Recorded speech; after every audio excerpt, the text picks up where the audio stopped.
Semangat pagi, pagi, luar biasa. Tetap semangat. Nah, bagaimana kabarnya Bapak Ibu semua? Alhamdulillah semuanya dalam keadaan sehat ya. Senang sekali rasanya saya pada hari ini bisa bergabung dengan Bapak Ibu pengelola program filariasis yang tentunya luar biasa hebat ini pada pelatihan tata laksana kasus kronis filariasis. Bisa dikatakan bahwa Bapak Ibu ini adalah orang-orang yang terpilih ya, karena dari 236 kabupaten kota endemis filariasis hanya 30 orang yang bisa mengikuti pelatihan ini pada angkatan pertama. Baik, selamat kepada Bapak Ibu semuanya ya, kita berikan aplaus. Baik, sebelum saya memulai paparan pada hari ini, saya ingin memperkenalkan terlebih dahulu. Kata orang, tak kenal maka tak sayang. Jadi perkenalkan ya, nama saya seperti yang ada di layar adalah Solihah Widyastuti. Nama Bapak Ibu bisa memanggil saya Ika ya. Saya bekerja di Subdit Filariasis dan Kecacingan Kementerian Kesehatan. Saya rasa cukup ya untuk perkenalan hari ini. Nah, Bapak Ibu, saya ingin tahu kalau di tempat Bapak Ibu di wilayah kerjanya apakah masih banyak kasus kronis filariasis yang dijumpai? Oh, silakan Pak. Masih cukup banyak ya Pak ya. Biasanya kasus apa yang sering dijumpai Pak? Oh, limfadema di kaki. Oh ya. Kemudian, oh Ibu juga masih banyak ya Bu ya. Apa yang paling banyak Ibu? Oh, ada kasus limfadema, ada juga yang hidrokel. Baik, sepertinya dari jawaban Bapak Ibu semua memang masih banyak dijumpai kasus kronis filariasis di wilayah kerja Bapak Ibu masing-masing ya. Dan memang kalau kita melihat data secara nasional, akhir tahun 2019 itu dilaporkan masih terdapat lebih dari 10.000 kasus kronis filariasis dan orang-orang tersebut menderita kecacatan. Nah, terkait dengan itu pada hari ini nanti kita akan sama-sama mempelajari tentang stadium manifestasi klinis limfatik filariasis. Baik, Bapak Ibu, hasil belajar yang diharapkan setelah Bapak Ibu mengikuti mata pelatihan ini adalah nanti Bapak Ibu akan mampu menilai ya stadium manifestasi klinis limfatik filariasis sesuai dengan Permenkes nomor 94 tahun 2014. Sebagaimana Bapak Ibu ketahui bersama bahwa Permenkes 94 nomor 94 tahun 2014 ini adalah dasar hukum kita untuk melakukan penanggulangan filariasis di Indonesia. Dan kemudian indikator hasil belajarnya adalah ketika nanti Bapak Ibu selesai mengikuti mata pelatihan ini, nanti Bapak Ibu juga mampu menjelaskan stadium manifestasi klinis limfatik filariasis. Baik, sebelum saya lanjutkan, sepertinya pada materi sebelumnya Bapak Ibu juga sudah mempelajari ya tentang gambaran klinis dari limfatik filariasis itu. Jadi untuk kasus kronis memang salah satu gejala klinisnya adalah limfadema ya, dan limfadema ini seperti yang Bapak Ibu ketahui disebabkan karena adanya disfungsi dari saluran atau kelenjar limfa yang mengakibatkan adanya akumulasi cairan sehingga akan menimbulkan pembengkakan yang sifatnya kronis. Nah, untuk limfadema pada filariasis ini biasanya menyerang pada satu ekstremitas, tetapi tidak menutup kemungkinan kalau di tempat Bapak Ibu ini nanti ada satu orang yang menderita limfadema di lebih dari satu ekstremitas. Yang paling sering terkena adalah ekstremitas bagian bawah atau kaki. Kemudian nanti kadang-kadang juga bisa mengenai ekstremitas atas ya atau di lengan, dan sisanya bisa mengenai payudara atau juga pada alat genital. Nah, saat ini nanti kita akan sama-sama mempelajari stadium dari limfadema.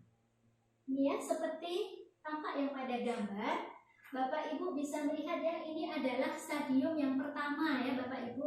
Sebenarnya untuk penampakan dari stadium pertama dan kedua itu sama saja ya Pak Ibu. Jadi kalau kita lihat di sini kulitnya masih halus ya, belum ada perubahan warna, perubahan struktur juga tidak ada.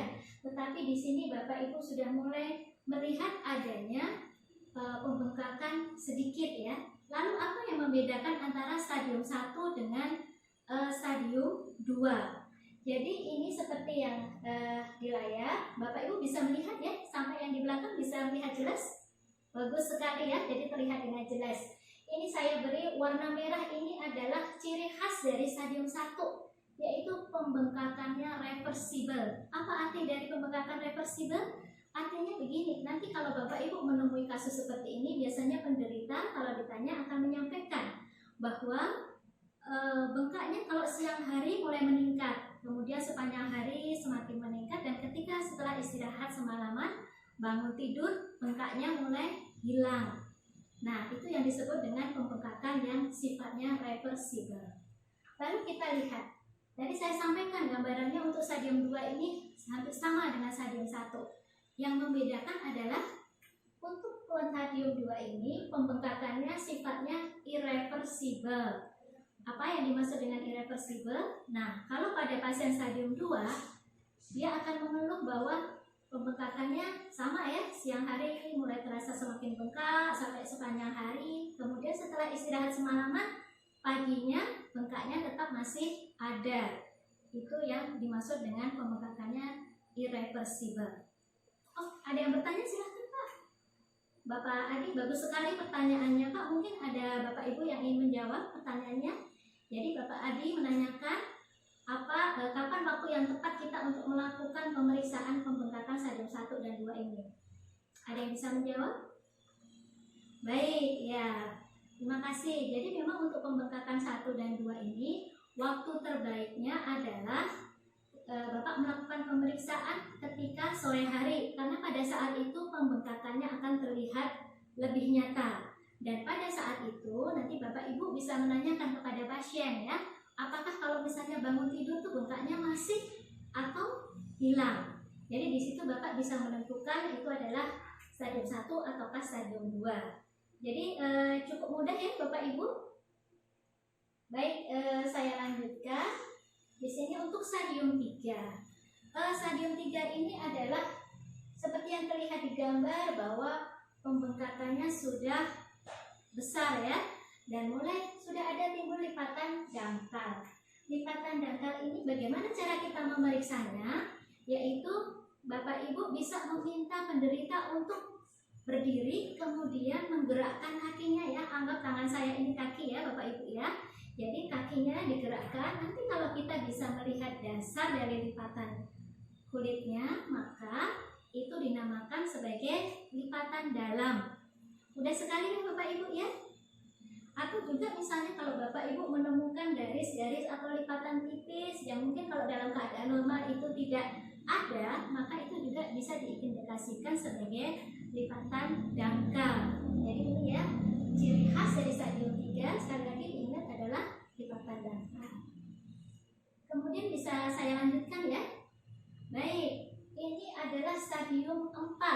Stadium 4 seperti yang Bapak Ibu lihat. Nah, di sini sudah mulai ada nodul-nodul atau knob ya. Nodul-nodul ini juga Bapak Ibu lihat nih, ukurannya juga bervariasi. Ada yang bisa nanti seukuran kecil ya, seperti kacang polong. Ada juga yang nanti besar, kalau besar bisa seukuran bola golf.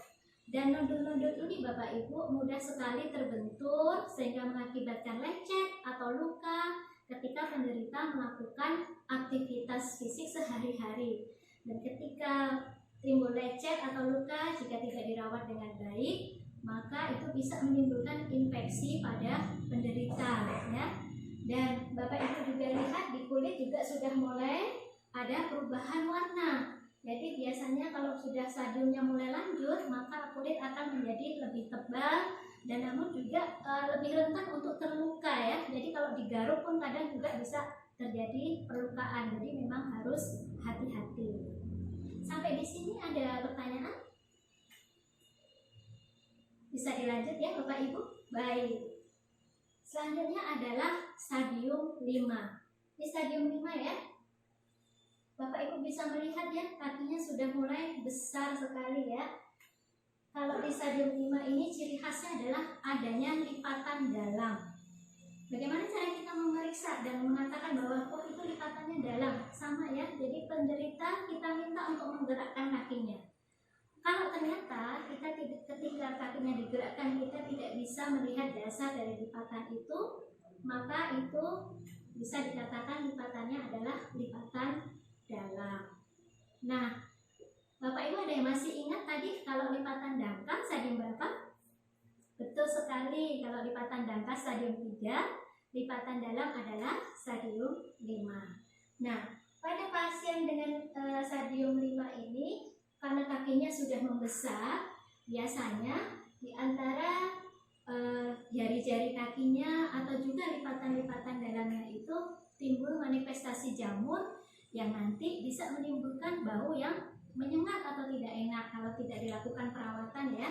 Sehingga selain itu dengan adanya manifestasi jamur ini juga bisa menimbulkan infeksi bagi penderita. Saya lanjutkan ya. Untuk stadium 6. Nah, stadium 6 ini juga ada gambaran khasnya Bapak Ibu ya. Gambaran khasnya adalah adanya moscillation. Jadi moscillation ini adalah gambaran berlumut, di mana gambaran berlumut atau moscillation itu paling sering ada di atas jari-jari kaki kita ya. Itu yang paling sering didapatkan. Tapi kadang-kadang juga ditemukan ya di punggung kaki, kemudian juga di sisi-sisi kakinya atau di belakang kaki.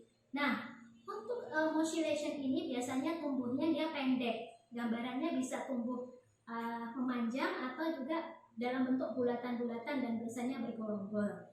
Nah, penting bagi Bapak Ibu untuk menilai di mana saja letak moscillation-nya itu ya. Caranya bagaimana kita dapat menggerakkan jari-jari kita ke seluruh area lapang kaki. Nah, biasanya itu akan teraba kasar seperti amplas gitu ya. Namun walaupun begitu perlu diingat juga untuk moscillation ini rawan juga untuk mengalami perlukaan ya. Jadi sekali lagi kalau pada penderita kasus kronis filariasis ini mereka mudah sekali untuk mengalami luka, kemudian ada infeksi lain sehingga akhirnya nanti akan menimbulkan infeksi. Jadi ketika Bapak Ibu melakukan penilaian atau asesmen juga harus dilakukan dengan hati-hati. Baik, kemudian saya lanjutkan. Di sini stadium yang terakhir ya, tadi kan disebutkan bahwa untuk stadium ini, stadium limfadema ini ada 7 ya. Jadi pada stadium yang 7 ini, Bapak Ibu bisa lihat ya, kaki penderita sudah besar sekali. Nah, apa khas dari stadium 7 ini? Betul sekali Bapak ya. Jadi memang untuk stadium 7 ini rata-rata penderita sudah tidak dapat melakukan aktivitas fisik ya, mobilitasnya terbatas. Jadi bahkan untuk berjalan atau mungkin mau makan ke kamar atau mungkin juga ke kamar mandi, penderita biasanya akan membutuhkan bantuan dari orang-orang sekitarnya atau juga mungkin dari keluarganya ya. Dan bisa dilihat juga di gambar, di sini penggeletakannya sudah di atas tungkai. Jadi memang sudah besar sekali. Ada gambaran lipatan-lipatan dalam sama ini ya, lipatan dalam seperti tadi ya, stadium 5 tadi. Biasanya pada penderita itu akan ada manifestasi jamur ya, dan akan menimbulkan bau yang tidak sedap. Dan tentu saja karena adanya manifestasi jamur itu juga bisa memicu terjadinya infeksi pada penderita. Nah, Bapak Ibu ada pertanyaan dari stadium 1 sampai 7 tadi? Oh, silakan Pak. Oh, baik. Pak Budi menanyakan tadi ya, kalau misalnya sudah pada stadium 7 ini, apakah kita para penderita ini masih bisa dilakukan operasi sehingga kakinya mengecil gitu ya Pak ya? Ada lagi yang bisa membantu menjawab? Baik ya. Jadi memang kalau pada penderita kronis filariasis ini, ketika mereka sudah mengalami kecacatan, maka kecacatannya itu bersifat seumur hidup Bapak Ibu ya. Jadi kalaupun misalnya dilakukan operasi, nanti pasti akan kembali lagi karena memang yang di sini adalah sistem limfatiknya sudah rusak dan bersifat kronis. Jadi kecacatannya bersifat menetap ya. Ada lagi yang ingin ditanyakan? Cukup? Baik. Kita lanjut ya. Bagaimana cara melakukan penilaian stadium? Ada ada beberapa langkah ya Bapak Ibu. Yang pertama, Bapak Ibu tidak boleh atau hindarilah melakukan penilaian stadium manifestasi hepatik filariasis ini ketika para penderita sedang mengalami serangan akut. Nah, apa yang dimaksud dengan serangan akut ini adalah tadi saya sudah sampaikan bahwa para penderita ini rawan sekali terjadi infeksi sehingga nanti akan muncul serangan akut, di mana penderita akan merasakan tubuhnya demam tinggi, kemudian juga ekstremitasnya yang bengkak itu nantinya akan terasa lebih bengkak, mungkin juga disertai rasa nyeri yang hebat, ada keluhan mual muntah, sakit kepala. Nah, pada saat itu maka Bapak Ibu disarankan untuk mengutamakan mengobati serangan akutnya terlebih dahulu ya. Penderita mendapatkan perawatan untuk serangan akutnya. Nanti setelah serangan akutnya reda, maka Bapak Ibu baru bisa melakukan penilaian stadiumnya. Kemudian langkah yang kedua, ini yang tidak kalah penting ya. Bapak Ibu ketika melakukan pemeriksaan, maka khususnya untuk stadium-stadium awal itu kita meminta pasien untuk berdiri, karena dengan berdiri kita bisa melihat utuh gambaran dari seluruh ekstremitasnya, apakah yang bengkak hanya satu ataukah di dua ekstremitas. Kemudian kita juga bisa melihat apakah sudah mulai muncul lipatan dangkal di ekstremitas penderita. Kalau penderita dalam keadaan duduk, mungkin kita tidak bisa melihat adanya lipatan dangkal pada penderita. Kemudian poin yang ketiga di sini ya, poin ketiga, kita harus melakukan penilaian pada masing-masing ekstremitas yang membengkak. Jadi Bapak Ibu, pada penderita ini bisa jadi mungkin satu orang mengalami dua pembengkakan di ekstremitasnya ya, kaki kiri dan kaki kanan, dan biasanya sifatnya itu tidak sama ya. Bisa jadi ketika kita nilai kaki kirinya stadium 3, kemudian di kaki kanannya stadium 5. Jadi kita harus menilai masing-masing ekstremitas yang mengalami pembengkakan. Baik Bapak Ibu. Nah, setelah kita tadi mendapatkan teori tentang stadium limfadema dan sampai sini apakah ada pertanyaan? Cukup ya, cukup jelas. Baik. Nah, ini saatnya kita melakukan evaluasi. Bapak Ibu ini diminta untuk menjawab beberapa pertanyaan. Silakan dijawab di kertas yang sudah ada tersedia di meja masing Bapak Ibu. Nah, waktunya kurang lebih 5 menit Bapak Ibu ya. Nanti kita akan jawab bersama-sama hasil dari yang Bapak Ibu jawab ya, untuk diketahui hasilnya. Silakan.